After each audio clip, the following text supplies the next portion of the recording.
정월 대보름을 맞아 경상도 한 마을에서는 주민들이 모여 제사를 지낸다.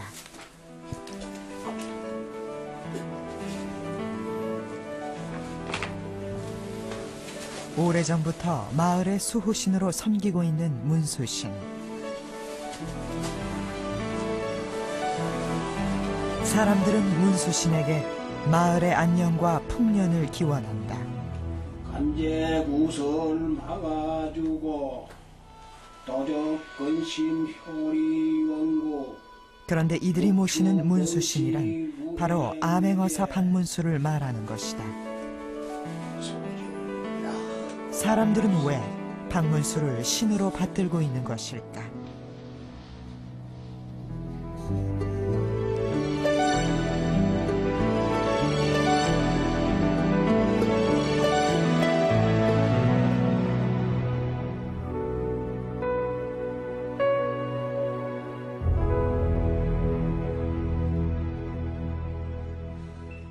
박문수는 우리에게 암행어사로 잘 알려져 있는 인물입니다. 암행어사는 조선시대에만 등장했던 특별한 직책으로 임금의 명을 받아 비밀리에 임무를 수행하는 관리를 말합니다. 이들은 주로 수령들의 비리를 고발하고 백성들의 고충을 해결하는 역할을 도맡아 했습니다. 힘없고 가난한 조선 백성들의 마지막 희망이 바로 이 암행어사에게 있었습니다. 조선시대에는 명종 이후 약 350년간 무려 600여 명의 암행어사를 파견했습니다. 이 많은 어사들 중에서 오늘날까지도 기억되고 존경받는 암행어사가 바로 박문수입니다. 그런데 암행어사 박문수의 구체적인 행적에 관해서는 알려진 바가 그리 많지 않은데요. 그럼에도 불구하고 오직 박문수만이 암행어사의 대명사가 된 이유는 무엇일까요?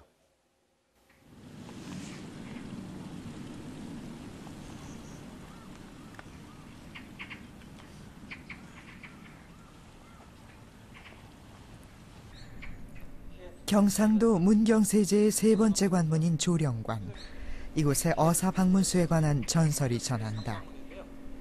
암행어사 박문수가 조령관을 지날 때 산봉우리에 마패를 걸어두었는데 그 때문에 마패봉이라는 이름이 붙게 됐다는 것이다. 저 뒤에 보이는 봉우리가 마패봉이라고 해서 어사 박문수가 이곳에 와서 쉴 때에 마패를 걸어놓은 곳이라는 지명이 전하고 있는 곳입니다. 아마 영남 어사로서 발령받아 와서 이곳에서 쉬면서 자기의 업무에 대한 각오 이런 것들을 다진 장소라고 할 수 있겠습니다.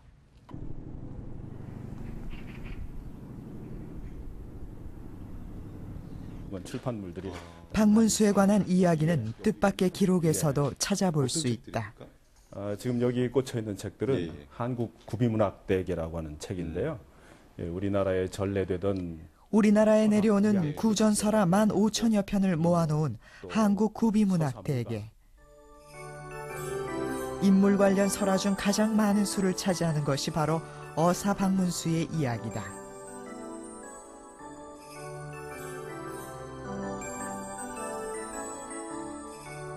그 어사 활동 중에서 그 어사 출도라고 하는 그 장면이 이야기 끝에 좀 나오지 않습니까?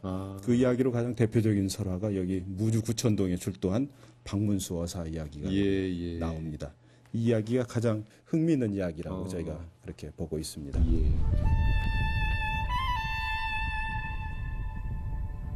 설화 속의 박문수, 그는 과연 어떤 인물이었을까?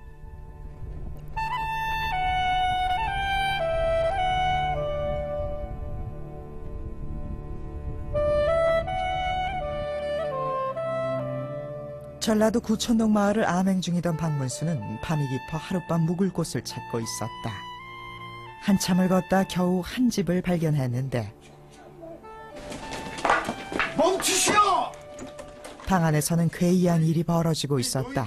노인이 젊은이를 죽이려 하고 있었던 것이다.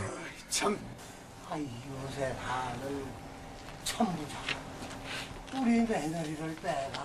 박문수가 자초지종을 캐묻자 노인은 이웃의 천씨가 자기 며느리를 빼앗아 혼인하려고 해 아들과 함께 죽으려 했다는 것이었다. 죽더라도 하루만 좀 참아보시오.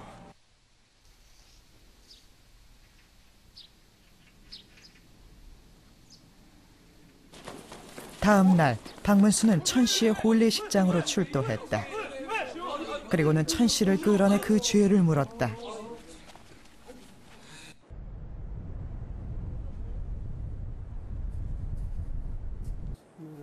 경북 영양군에는 박문수를 신으로 모시는 성황당이 남아있다. 박문수는 경상도 어사로 와서 백성들의 억울한 일을 해결해주고 곡식도 나누어줬는데 마을 사람들이 그 은혜를 기리기 위해 박문수를 신으로 모시게 됐다고 한다.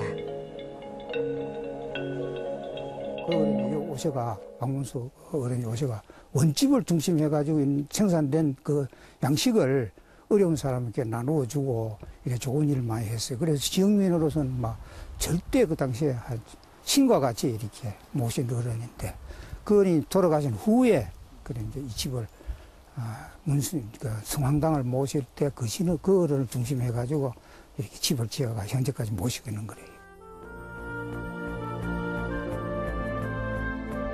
암행어사 시절 박문수가 백성들을 위해 베푼 선정은 백성들의 입에서 입으로 전해졌다. 그리고 그것은 어사 박문수에 관한 무수한 전설과 이야기들을 만들어냈다. 암행어사 박문수는 어느 날 홀어머니와 아들 단둘이 살고 있는 집에 묵게 되었다. 이 본의 아니게 폐를 끼치게 됐습니다. 아들의 얼굴에 근심이 가득해 박문수가 그 사정을 물었다.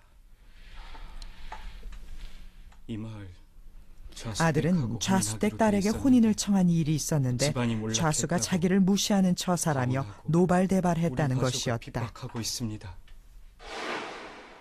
좌수는 심지어 날마다 총각을 불러 모욕을 주고 있었다.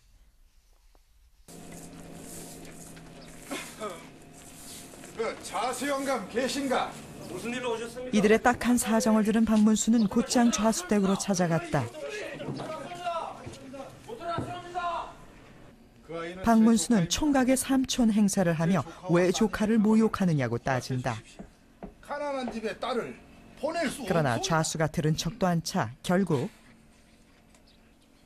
박문수는 자신의 신분을 밝혔다. 마패 말씀대로 하겠소. 그리고 좌수에게서 혼인 약속을 받아냈다. 싸웁니다. 또 좌수의 재산 절반을 사위에게 주도록 했다.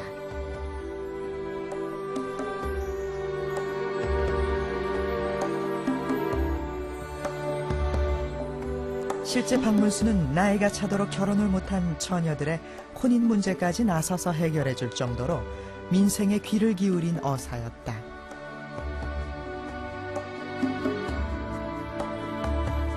암행어사 박문수의 활약담은 조선시대 이후로도 꾸준히 전해